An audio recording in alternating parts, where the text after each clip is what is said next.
Assalamualaikum warahmatullahi wabarakatuh. Kalau saya mungkin bisa dikatakan pribumi, bisa dikatakan tamu juga. Karena nama saya Ridho Kartago, kertas maya gua. Saya mau menambahkan yang tadi Mbak katakan, man arofa nafsahu faqad arofa robbahu, bahwa yang namanya mengenali diri akan mengenal Tuhannya. Saya pernah ikut YouTube channelnya Buya juga, pernah mengatakan bahwasanya yang namanya manusia itu adalah masterpiece-nya Allah ya, kalau nggak salah. Ya setuju, mungkin setuju saya, karena saya menganalogikan Tuhan itu ada dalam diri manusia itu, kenyataannya ada. Salah satu sifat Tuhan itu kan ada yang namanya Allah itu maha tahu, maha mendengar, maha berkehendak. Dan di manusia juga itu ada semua. Manusia bisa melihat, bisa mendengar, bisa berkehendak karena keinginan dan kewujudan cita-citanya. Ya mungkin begitulah. Dan saya juga menganalogikan Tuhan atau manusia sebagai masterpiece-nya Tuhan itu simpelnya ada di tangan saya. Maksudnya di tangan saya tuh, saya ngelihatnya di tangan saya tuh Bu ya, dalam bentuk jari tangan itu ya salah satu jejak-jejak Tuhan, ketuhanan. Artinya di dalam jari tangan saya itu sifatnya ya, kalau dilihat secara itu tuh alif double lam ha, artinya Allah kan, lafad yang ada di dalam tangan kita. Itu setuju, makanya saya setuju kalau manusia sebagai masterpiece. Pertanyaan saya tuh bicaranya masalah yang tadi, masalah sholat tuh. Katanya yang namanya sholat, ketika kita di bawah sholat, permasalahan itu selesai. Karena di dalam sholat itu yang kita baca pertama Allahu Akbar, artinya maha besar. Jadi urusan dunia kita berangkat kabeh kenang Allahu Akbar gitu ya. Cuman sing dadi permasalahan kita ki setelah sholat li angger bae kelingan mana ini masalah li Buya. Jadi saran-saran sing Buya li pripun mohon kah? Ya mokotan mawon. Wassalamualaikum warahmatullahi wabarakatuh. Terima kasih. Silakan Buya. Dengan sholat segala persoalan bisa selesai. Setuju. Saya setuju. Tetapi makna sholat itu artinya berkomunikasi dengan Tuhan. Jadi yang bisa menjawab segala persoalan di dunia adalah Tuhanmu. Kalau kau komunikasikan dengan Tuhan, ya selesai dong. Betul nggak? Segala macam persoalan di pondok cadang pinggan, ya, apakah menghormati tamu, apakah kebersihan, apakah uang syariahnya berapa, kan begitu. Kemudian hukuman untuk anak yang malas bagaimana, anak yang pulang permisi gimana. Ketika ada pendapat bermacam-macam, tinggal dikomunikasikan dengan pengasuh saja kok. Karena pada akhirnya aku yang bisa menentukan, betul enggak? Nah makanya betul sholat itu selesai kalau sholatnya dalam artian mengkomunikasikan masalah itu dengan Tuhan. Logis kan? Betul enggak? Tapi kalau sholatnya dalam bentuk awal Allahu Akbar sama Allah liman hamdiyah, bila ada ruku ada sujud. Nah kalau yang sholat itu namanya iqamatus sholat. Rabbana ja'alni muqimas sholati, bukan musallian tapi muqimas sholati. Allah juga merintahkannya bukan shollu tapi aqimus sholatah. Jadi mendirikan sholat itu artinya meragakan, ya kan, pengabdianmu kepada Tuhanmu dengan ritual-ritual yang ketentuan seperti itu. Sholat atau iqamatus sholat itu dua hal yang berbeda. Kemudian di dalam sholat sendiri juga orang menganggap sholat khusyuk itu yang tidak bergerak, yang manceleng, yang matanya melihat sajadah, enggak celingak-celinguk, ya kan gitu. Ya itu namanya tumakninah namanya.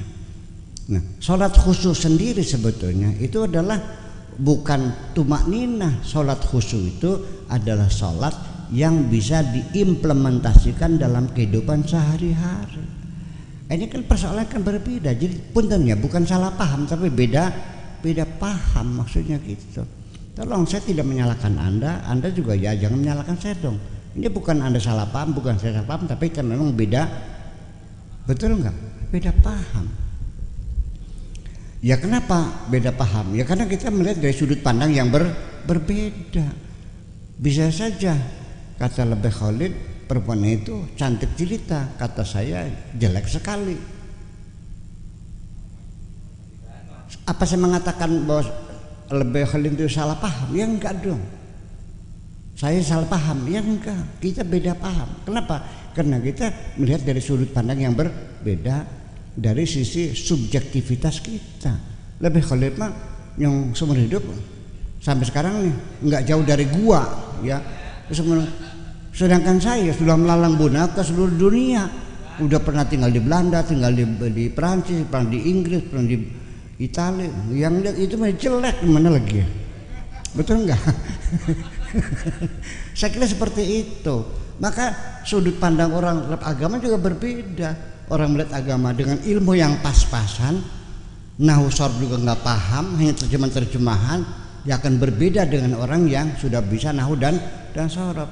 Lebih beda lagi orang yang sudah mengilmu tafsir, berbeda lagi dan mungkin 1000 sudut pandang yang berbeda-beda. Saya kira seperti itu. Kok susah? Kok kenapa sih saling salah menyalahkan?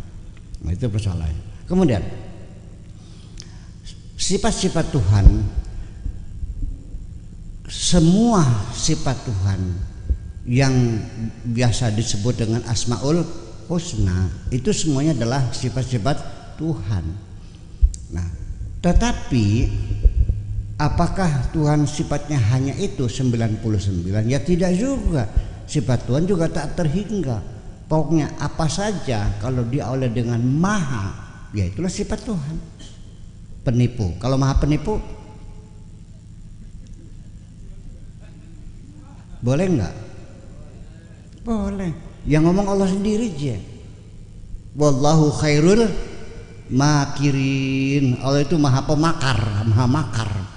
Makar-makar kan bahasa Arab bahasanya. Nah, Allah sebagai maha guru, betul juga. Ya kan begitu.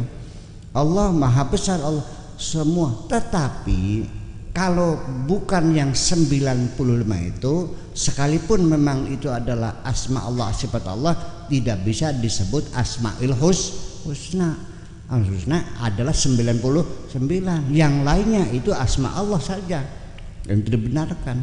Allah maha indah, boleh enggak? Boleh. Allah apa ya? Allah maha kejam, boleh enggak? Boleh. Iya. Apalagi maha mengerti, maha bijaksana, maha tahu semuanya. Nah, kemudian artinya Anda boleh saja nih kerja. Ini kan jentik, ini alif, ini jari manis, jari tengah, jari telunjuk, ini seperti lam kan begitu. Lalu telunjuknya adalah ya boleh saja lah. Tidak masalah. Tapi begini maksud saya, bahwa orang ini ketika menilai apapun yang terjadi di sekitar kita ini, pasti dia akan mengukur dengan kondisi dirinya sendiri. Betul nggak? Orang itu mengatakan itu anak medit banget sih.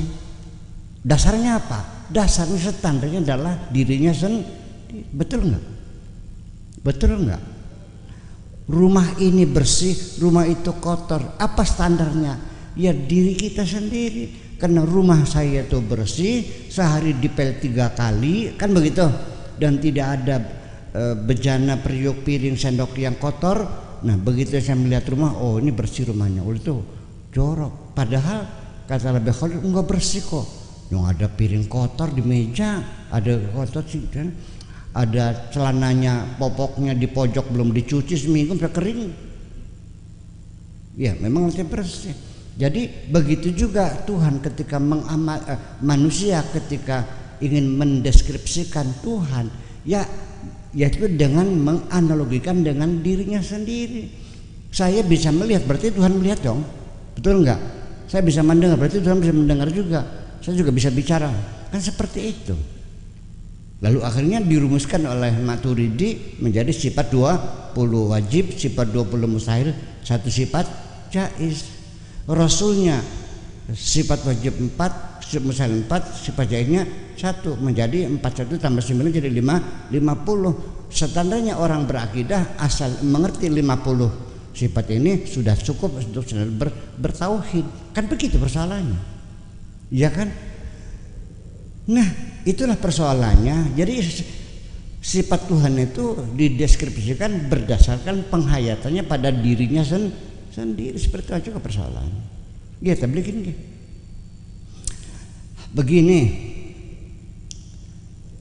orang yang punya pabrik galangan kapal atau punya pabrik mobil yang dia punya uang 5 triliun, ya kan gitu, melihat Pak Halis nih, Pak Muslih kan paling bagus rumahnya ya di Buguan, paling keren kan, di depan masjid lagi ya kan gitu. Kalau yang lihat orang yang punya pabrik mobil uang triliun, apa bilang?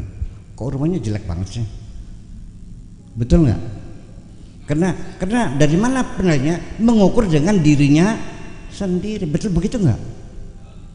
Tapi kalau yang menilai lebih kholid, waduh bukan main, hebat sekali.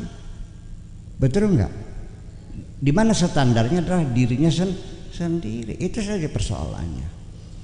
Nah kembali lagi mengenal Tuhan tadi, saya katakan intinya 2. Ketika engkau sudah mengenal dirimu sebagai babu, sebagai bujang, sebagai hamba, dan engkau mengenal bahwa Tuhan adalah majikanmu yang memiliki kamu dan Tuhanmu, itu berarti engkau sudah kenal dirimu sendiri.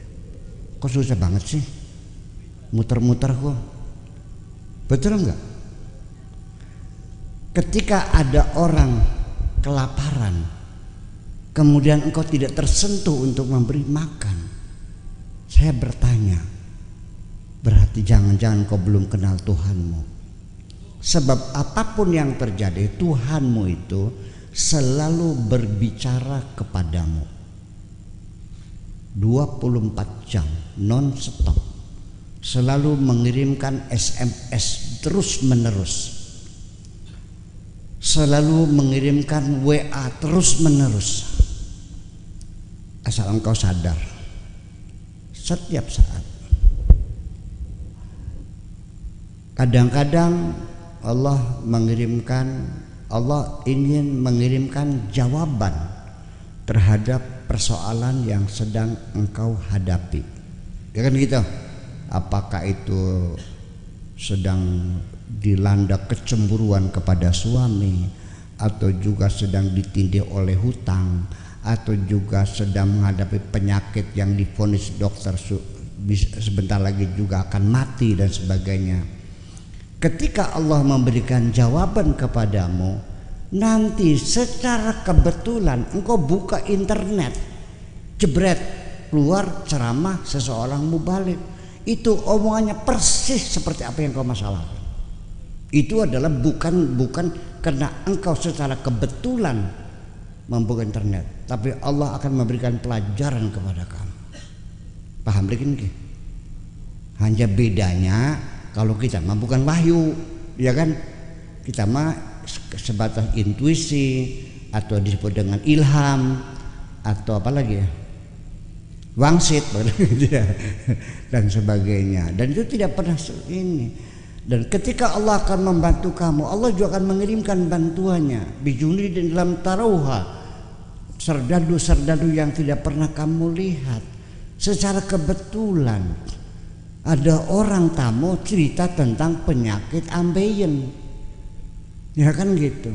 Saya dulu ambil kata Buya, dikasih obatnya itu rebusan kulit delima. Pagi sore, saya alhamdulillah nggak jadi dioperasi. Itu berarti jawaban dari Allah atas kebutuhanmu itu. Paham? Belum kan nanti? Tak boleh paham. Sampai ketika engkau akan berbuat maksiat pun Allah datang mencegah kamu. Tapi sayang sering kau abaikan pencegahan itu. Nah, ya. Padahal ketika engkau menghadapi perempuan cantik lagi di rel kereta api situ, saparan main mata. Saparannya kah? Yus. Oh, Jenab ya? Jenab, Jenab, rambut rimbiak.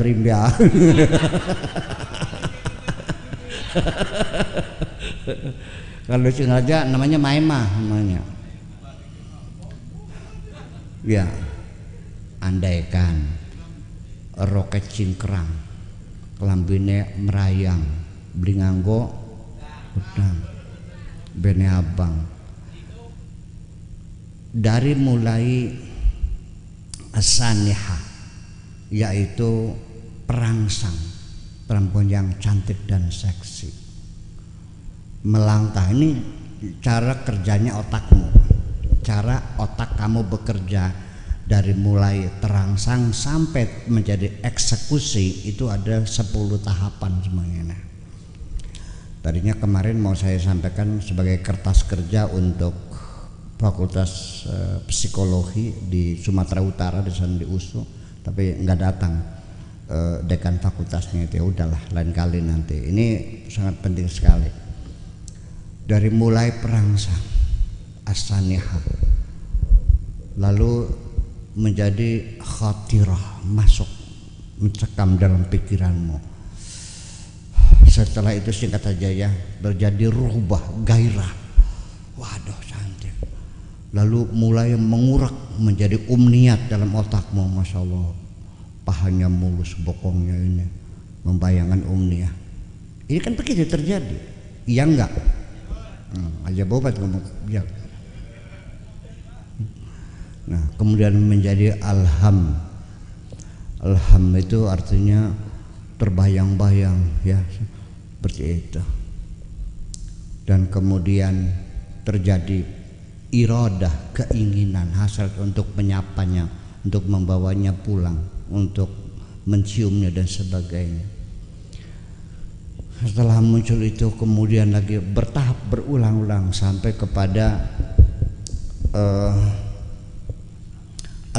terakhir nanti ini singkat saja al-fikrah. Nah, ketika tahap 1, kedua, ketiga lewat dari perlawanan sampai detik terakhir itu Allah ingin menyelamatkan kamu. Sebelum action, sebelum eksekusi itu melalui fikrah dulu, pemikiran dulu, pertimbangan dulu. Otak kita ada bisikan.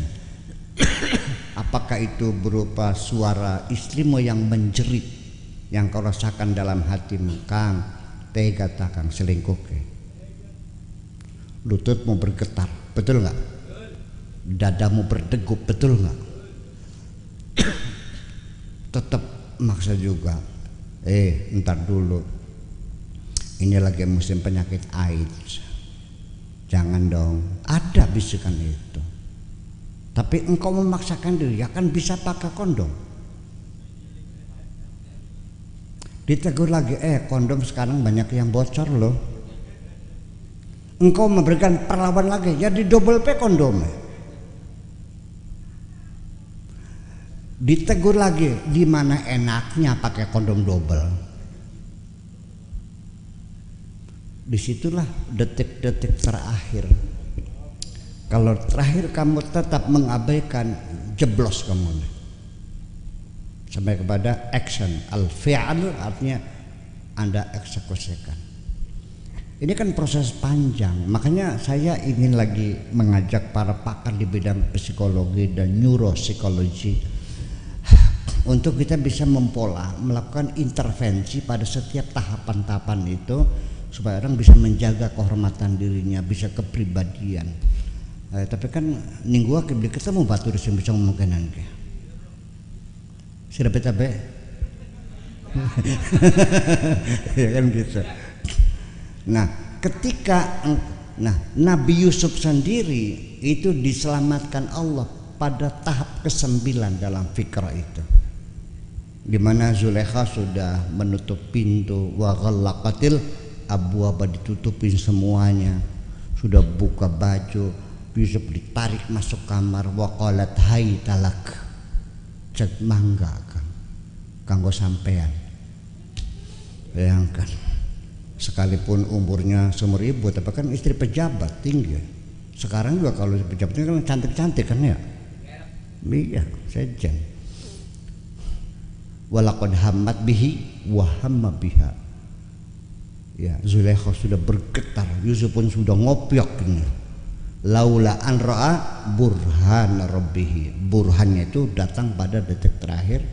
Akhirnya Yusuf melarikan diri, dikejar oleh Zulaikha, ditarik bajunya.